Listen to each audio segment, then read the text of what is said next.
India was precariously placed in the final round of World Team Championship 2022.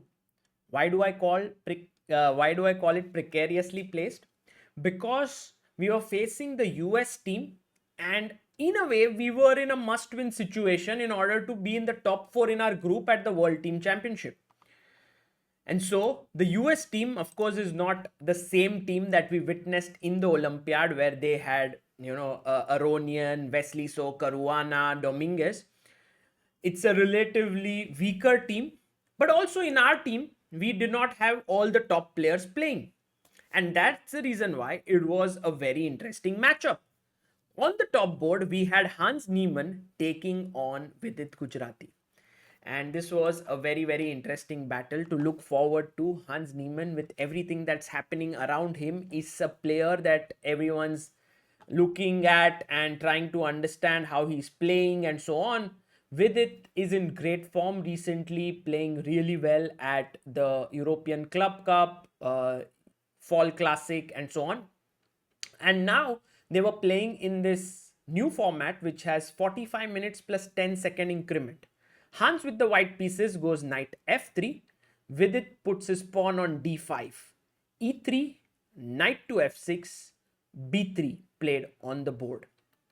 Bishop f5, and there came bishop to e2. h6 was played by Vidit, making a square for his bishop to later on go to h7. Bishop a3, very interesting decision by Hans. He wants to stop e6 because then bishop takes f8 would lose black his castling rights. So Vidit went with his knight to d7 to block the bishop with maybe c5, and that's why Hans played c4, hitting the center. Vidit went c6. And now Hans here castled. I want to ask you one question here, very interesting one. What if white played d4? Because black wants to play e5 and capture the center. So what if white went d4? What would black play in this position? What is the move here for black? As you could see on the board, I just showed that there is a threat of queen a5 check, but you have to do it smartly. Correct. If you go queen a5, that is not winning because after queen d2, white is doing fine. The move is bishop takes b1, slightly unusual but very logical. After this, you give a check and then you win the bishop. So that works out perfectly well. White castled. Black pushed his pawn to e5. Bishops were traded. Now black has lost his right to castle. But Vidit is still fine and happy because he sees that he can go h5, g6, king g7, connect his rooks, have a strong center. Everything's looking good for him. Here he went d4. I think another way to play here was cd, cd. And it's not so easy to figure out what is the best way to continue, but maybe a move like rook c1, and then with the idea of maybe bishop b5 attacking here, this central pawns could get weak. But I can get this fact that d4 is a natural move because after e4, you go back. You would love to play on knight to e5, but that just loses the pawn. So it's not possible yet. Knight d2 looks good. h5 by Vidit. This serves two purposes. One is that you want to gain more space with h4, h3. The other one is you want to play g6 and king g7. Rook e1, because eventually in order to create play, white must go f3 and then the rook is well placed here. g6, a4, king g7, queen c1. He wants to put his queen on a3 in order to trade, activate the queen. a6, queen a3, and now here Vidit plays a very good move. Black to play. What would you do here? Would you trade the queens or not? If you decided to trade, that would be absolutely incorrect because now white is without any danger, and I would even say slightly better. The right move is queen e6, avoiding the queen trade, keeping the queens on the board for two reasons. One is that black wants to attack here. Second is he has more space and he must keep more pieces on the board. Bishop f1, and this allows Vidit to push forward with h4. h3 was played, and now for your next question, what should black play here? Come on, think. Black to move. Very nice move by Vidit. Yes, Vidit found the move g5, and I really like this move because he wants to open up the king side with g4. And so Hans clearly realizes that he needs to speed up and do something, and he prepared the move f3. Two moves here possible. One is to take, the other one is not to take. I think taking is quite difficult for human beings to play, although this is the best way to play because this knight is attacking the g5 pawn. And even if you push g4, there is knight g5, which creates a bit of a mess. And hence the right move here is rook h5 because g4 is coming up next and the knight cannot reach the g5 square, and black is clearly better here. But instead he went rook a to e8, which is okay. And after cd, fe4, this is exactly what white wanted. How would you recapture the pawn in the center? Would you take it with your bishop? Would you take it with your knight? Would you take it with the pawn? These are the three options. Okay, taking with the pawn is absolutely incorrect because of knight c4. The knight is then coming to d6, and it's a very, very good position. Also queen d6, d5, too many threats here. White is better. Taking with the knight is possible, but let's say after taking here, if you take with the pawn again, knight c4, so bishop e4, white can avoid the trade of knight for the bishop and play queen b4, and the position is okay.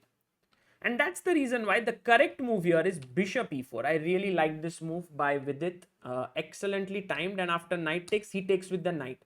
So in the end, when the pieces come off the board, again d4 is a bad move, bishop c4 followed by rook c1, white is better, rook f1, queen e4, queen b4. And now we come to an important moment of the game to assess such a position, because there are many weaknesses. You can see d5 might be slightly weak, e3 might be weak, b7 could be weak, even g5 could become weak. But one thing separates the position is that black has attacking chances on the board, and his attacking chances lie with knight f6 and g4 breakthrough on the king side. And so in this moment, it was a choice for Vidit to make. Should he start his attack now with g4 or knight f6? Or should he first defend this pawn with rook b8, which he did, which was kind of inaccurate. He shouldn't have done that. And now Hans could have gone rook a d1 with the idea of bishop d3, pushing the queen back, and white is equal. But Hans went rook c1. This allowed Vidit to go knight f6, good move, rook c7. And at this point, Vidit realized that it's futile trying to keep playing on the queen side. You can still save the pawn with maybe something like b5, because take bishop b5 would mean that you are running into a very nasty pin here, which you don't want. And so he came up with this very cool move now, g4. And now the game reaches its pinnacle of excitement, because on one hand, Hans is trying to win the queen side pawns. On the other hand, Vidit is trying to open up the king side. Now, hg4 doesn't really look good because I'll take with the queen, and I want to play h3. I want to go queen g3, attack the rook, and all sorts of threats here. Black is winning here. So that's the reason why rook e2 was played. Now, rook takes b7 is similar to the game. I won't get into it right now, but rook e2, because I want to ask you a question there. Rook e2 was played, and Hans's idea is very simple. If you were to take, he wants to then put his rook on g2 and check the black king. No problem there. What is it that Vidit did here, which was really a very nice move? I'm amazed that Vidit actually played it this way. Very deep understanding. So Vidit now played this classy move g3. And you might think it's too slow, because if black has counterplay on the queen side and he's trying to win, if white has counterplay on the queen side and he's trying to win material, black must open up the king side. By playing g3, he's actually shutting down the king side. How can that work? Well, the point here is that after rook takes b7, first Vidit found a nice move here, black to play. No, he didn't take directly, which is also fine, but the best move here is a5. What a nice intermezzo, because in any position, this one pawn is going to control these two pawns. Queen b6, he now took, and in came the move. Very nice move again, queen f5. You'll notice that the queen not only looks at the f2 square and the f1 bishop, but it's also preparing rook c8 with the control of that square and the rook coming in. And somehow there is no way that white can parry these things. He went queen c7 here, but even if he went queen b5, just as an example, you can go rook c8, which is winning. But this is a nice move, rook e8. And if you take here, now what's the move here? Black to play and win. Rook e3. Brilliant. And it wins. Rook e3, there's queen f2 and queen f1 is hanging. So queen c7 was played, Vidit went rook c8. Now he's going rook c1. So you have to trade the queens. And the beauty of this position is that even after the trade of queens, black is completely winning because this pawn actually stops the king from coming out. The bishop can't move as it's going to get pinned. You will see after rook b2. By the way, if you go rook e1, trying to stop rook c1, I'll go rook c3. I'll chop off this. Then I'll later on win this. I have a passer here. I can bring my king up like this, win this pawn, and so on. So rook b2, he went rook c1, and now I think it's over. There's nothing much happening here. White is all tied up. He tries to break free, but after a b4, if you take rook takes b4, then knight c3 is the fastest way to win, threatening knight e2 check. He went a5, b3. You can't take this pawn because of now knight d2. So he went a6, rook a1, a7, and a very classy move, knight c5, defending the pawn on b3. Next move, I'll pick it up, then move in with my rook and queen the pawn. So a fantastic win by Vidit there on the top board, leading from the top and helping India beat USA with a score of 3-1. Another incredible game was played by SL Narayanan to beat Kobian, and he helped India with a 2-0 lead, and then Nihal and Sethuraman drew to give India a 3-1 victory over USA. With that, Team India actually has ended. These are the group standings. Right now, Group A has China at the top. They actually scored 9 out of 10. Fantastic play by China. France is at number 2, Spain number 3, and Ukraine at number 4.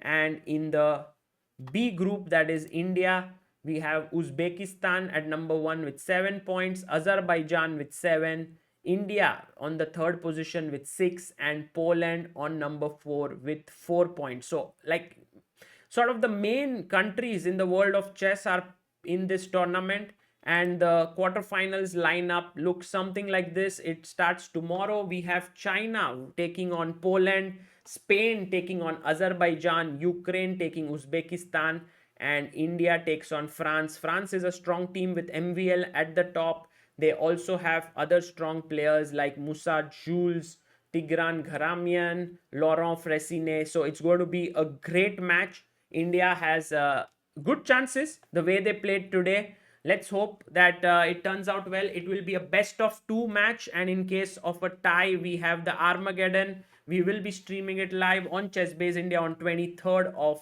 November. Do join us. For now, this is Sagar Shah signing off. Bye bye.